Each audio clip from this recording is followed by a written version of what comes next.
go-aanka maxkamadda darajada koowaad ee degmada Gaalkacyo waxay ku xukuntay dambiile Hodan Maxamuud Diiriye Inaxaawo Xasan 34 sano jira dil toogasho ah oo ah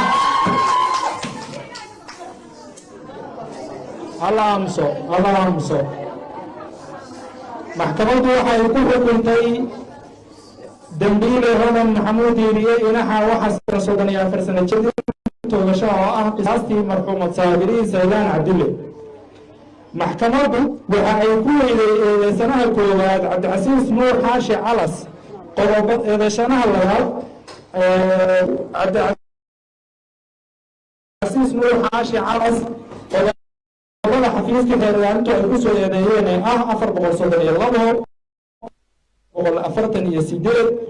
waxayna maxkamaddu u heshay